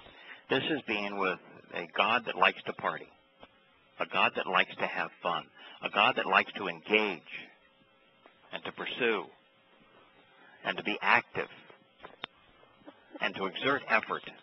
This is not a God that's going to sit there on his throne and say, you come to me. There's nothing negative about this. There's nothing you're leaving behind that's better than this. There's nothing. I can't make everybody want to go with me, but I can. No. You know, it's. Can you imagine? Though, we're in eternity, and the three of us want to go off, and we want to not only visit another galaxy and a planet that's in that galaxy, but we've imagined creating an environment there that we just think would be really cool to see how it all develops. And so we're off, and we're going to do that. And we don't even have to ask Yahowah if he wants to participate, if he wants to go with us. He's right there saying, yeah, but I want to go with you. Yeah, absolutely, let's go. That's kind of mind-blowing. Let's go, man, I'm ready. That's kind of mind-blowing. Wow. Yeah. Yeah, man, I've got my jets on. Let's go. Yeah. Yeah, he's Does JB play golf? Just in case? Yeah, I hope so. Yeah, I hope so, and I hope that I hit it long and far and straight. Well, you need to hit it long and There's no straight. challenge if you hit them all straight, and the golf courses are designed to be crooked. You need to curve them around a tree here and there. Okay. Well, yeah. Shape the ball, man. Yeah. So we are back to an absolute affirmation that Dode is talking about eternity. Did Dode survive his physical, mortal life? I'm afraid not. I'm afraid not. He didn't want to. He didn't want to. He wanted to move on. So are we talking about sheep? Not talking about sheep. We ain't talking about green grass. No. Yeah. So we're talking about the benefits. Here now, we've probably moved all the way through Towrah to Kippurim to Sukkah. Because what is Towrah? Isn't Towrah having us prepared to expose foes and to witness the truth? Isn't that Towrah? Didn't he just prepare us for Towrah? Absolutely. And didn't he just say that our heads he's anointing, he's covering, he's surrounding in olive oil, the set-apart spirit to make us heal us, to make us look perfect, to enlighten us, which reconciles the relationship? And now, what's he doing? Isn't he camping out with God? And actively camping out. We're not sitting around the throne. God's not just sitting there on the throne and we're coming to him. We're going off and doing this kind of stuff, and he's actively pursuing us wherever we're going. That's such a different concept from. So you have to remember all those years in Christianity. Oh, I know. Yeah, seeing God sit on the throne and play your harp or whatever. Yeah, I know. To God on his throne. And no, here's God saying, not only am I actively pursuing you and accompanying you, but I'm accompanying you with stuff that I've got this bag of stuff, Tob and Chesed, that's enlightening, that's enriching, that's fun, that's festive, that's joyous, that's beneficial, that's pleasing, that's loving, that shows my affection for you. I got that. That's what I'm coming with, man. Okay. How much more fun is that than watching God sit on a throne and us blowing smoke at him? Yeah. But you're just so cool, man. I'm just so glad I'm here. Versus, let's go off and explore. And God said, yeah, man, let's go off and do that. I'll bring a whole bag of stuff that's going to be really fun. That was kind of a little turnaround when you started in the first part when we're talking about want. And it's not only not being denied or not having, it's not just a negative, but it's not a neutral. You know, we were talking about it's not a neutral. It's also just the opposite. You're growing exponentially and you're just enjoying exponentially. Everything is exponential. Okay, so as we're going off, Kurt, and Oh, sure. and we're often exploring, and God's right there with us. We talk about the pace of eternity, Right. and I shall return and be completely restored in the home and family of Yahweh. Elongated and prolonged, my days elongated and prolonged. So after we go off and we go explore the universe, what are we going to come do? Come back. We're going to enjoy and talk about it and relive it. Yes. Around the fire. Share. Right. Absolutely. In the home of Yahweh, in the family of Yahweh, with the covenant. How can you miss this stuff? He's not talking about a pasture here. He's not talking about the really what was the soft grass or the green grass. He's talking about going off and actively exploring the universe and then coming back home as part of his family. Forever and ever. JB, I've been living with this for about a week or more, and does anything in this translation throw you or sound out of context with the words? I mean, you know more about these words than I do, but I've been digging them and digging and digging, and that's really what they say. I haven't had a chance to look too deep into the translation, but everything seems very consistent with what I know of Yahweh. So. Yeah, so context, I don't think you're taking any liberties there. You just, I'm just dumbfounded that it's taken so many thousands of years to somebody to say it. I'm sure people understood it when those wrote it. I mean, because they understood the language better than we'll ever know. But I actually think I am taking liberties, and I want to take liberty now in a positive term. Liberty is the antithesis of being confined, right? If you're free, you're liberated. I think one of the things that Yahweh enables is a liberation of His children, the freedom to think, the freedom to explore, the freedom to observe and to respond and to make the kind of connections that lead to conclusions. Now, you meant that I didn't take liberties and no, you're not going out on a limb. I didn't remove a word. I didn't change a word. I didn't ignore a word. I didn't add any words.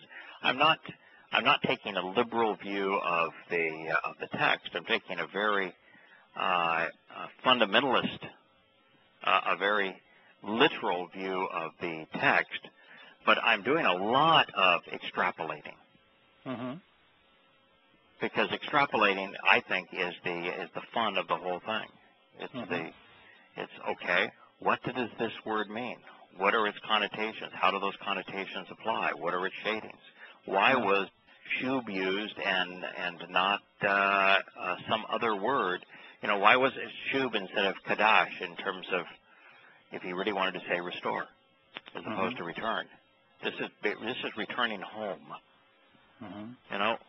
Why, if God wanted to say that we were anointed, why didn't He use Mashiach instead of dashin, which means to be nourished, to be enriched, to be made stalwart, to be liberated, to receive every possible thing that is nourishing and that helps us grow. Now, why take a word that speaks of growth? Dashin. And limited, Well, I don't think you're, exactly. If he wanted to speak about anointing, he would have used Mashiach, which means prepare and to set apart to serve. But he used dashin, which its primary definition is about growing, being nurtured, abundant life. So I think we are extrapolating from the words. I think that's why we were given an asoma. But you're not off course, though. You're not wavering. No, they're all totally acceptable in the context of what how they're used. So I would say that that some of the words that I took the biggest, I don't know what the say that the largest leap from the common translation, if there was one, it would be the word that we analyzed as, what do the letters say? And I said it was a path through life, and so is the teaching that Yahweh provides in this path that we are walking through life, and that was the definition I chose for the word. And then we considered the letters, which this is Magal. It's teaching throughout life, and you have water, the source of life, and then Ain, the perspective that we would have in our life, followed by the G, which is the footstep or the path that we walk, as guided by the Labed shepherd. Right. So the direction in life regarding the way to live and the path to walk, which leads to being properly guided. So that's what the letters could say. Yeah, but we even can reduce Torah down to teaching that points you on the path and the way to live or to life. So that's exactly what that is. So that's nothing out of context there. Nothing that's twisted meaning. There's nothing. Now, and also, think about this. Since Dashan and Dath is used synonymously with Torah throughout the Torah, prophets, and Psalms, and the word's primary meaning is to grow, flourish, then isn't the product of the Torah's guidance growth? Growth, absolutely. Well, what do you do when you get taught? Right. You have more knowledge than you did when you weren't taught. When we talked about Dashan and the fact that that today we consider fat bad, but if you're growing fat versus you're growing thin, does fat means that you're growing? Sure. It's enlarging. You're enlarged. Becoming fatter. If you have a wad of money that's becoming fatter as opposed to thinner, your wealth is growing.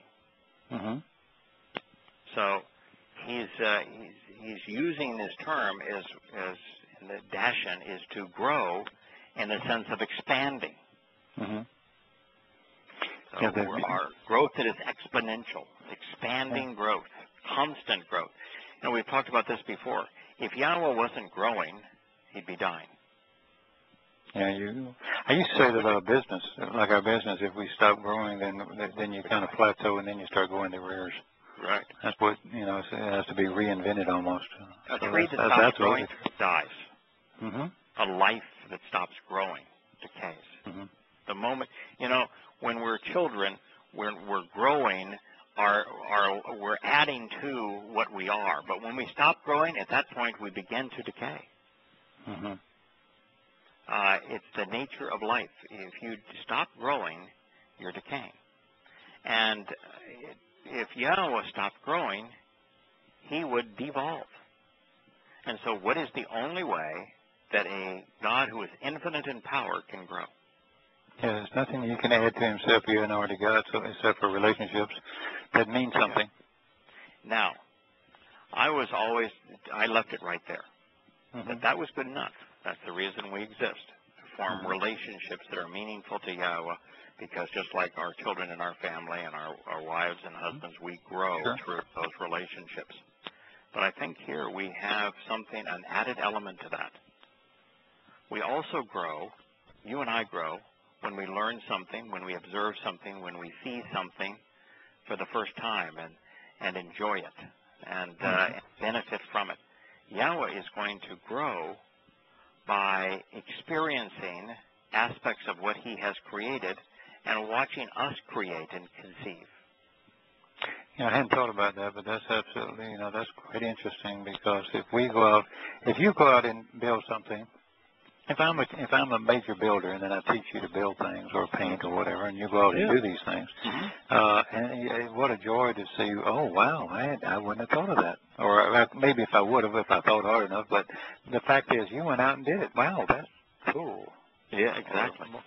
Yes, exactly. And so he's not only gets to observe the things that he's created, but he gets to share them.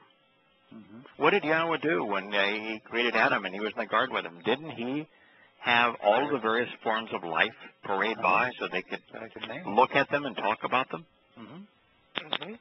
Show and tell, man. That's eternity. Yeah. So we have come in this psalm to understand our future, eternity with Yahweh. From the man who knew it better than anyone who has ever lived. Yeah. And you know what's beautiful about this?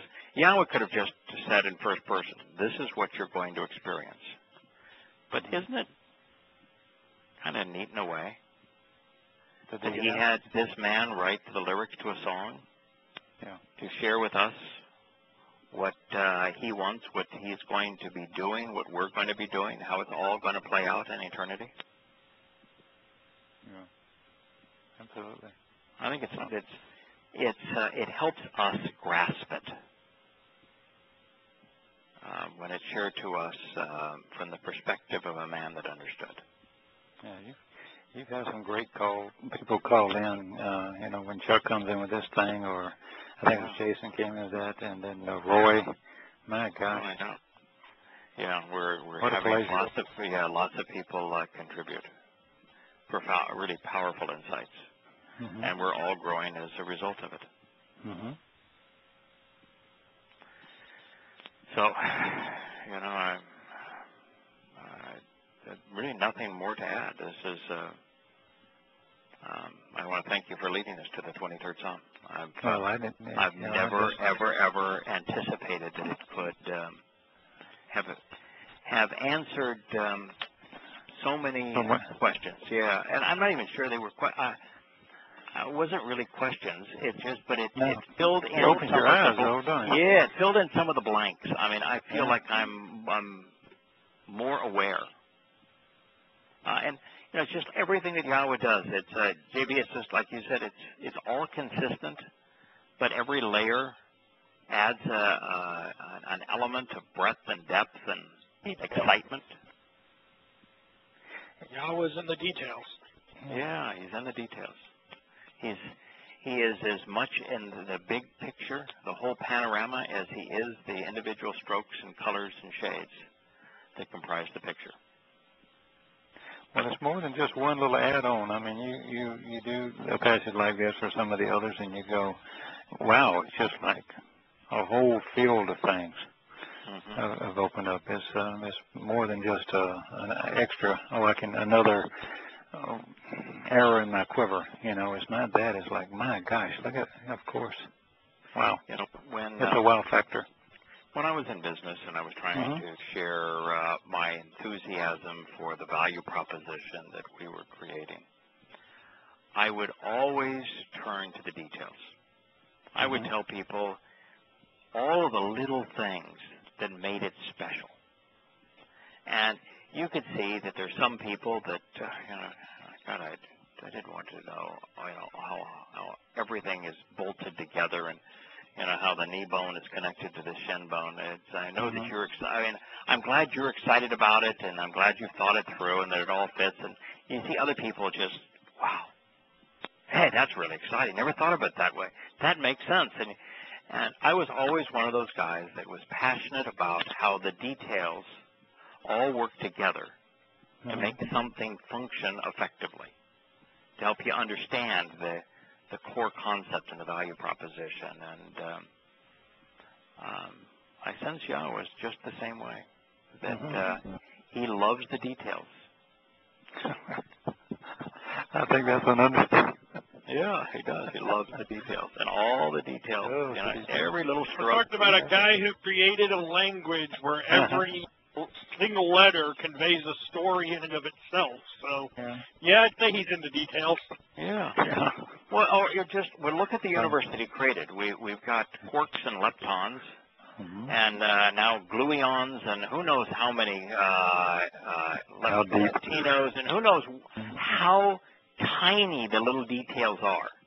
You know, now they talk about colors of gluons and leptons and these kind of things that comprise protons and neutrons, and that how collectively with electrons they are the building blocks of matter, and this relationship between energy and matter. And you think about the tiny little details that are involved in everything that matters and that is matter. And then how there's this concept of a soul that can animate that same matter in such a way that it's alive, and that life and that matter is organized by the minute detail that is coded in a three-dimensional language called DNA. You know, and at that point, you look at the details that comprise this massive canvas that is the universe, and he's into the details, all right. How deep do you think inner space is? Does it go on forever? Infinite. Yeah, I think it's as deep as is outer space. Yeah. I think. But we'll explore that too, right? Outer space is growing at an infinite rate. Outer space is growing at an infinite rate. And I suspect that inner space is retreating at the same rate. Wow. Yeah, this universe is expanding at a rate that vastly exceeds the speed of light. And since nothing can travel faster than the speed of light, that means that space itself is expanding. And space is expanding faster than the speed of light. At the same time, the universe is expanding at the speed of light. The space in the universe is expanding faster than the speed of light, and I think it's retreating at the same way. So, yeah, there are no limits to what we can explore. And next time we will be able to explore it throughout all time, because he's going to create a universe that we will be able to witness the very birth of.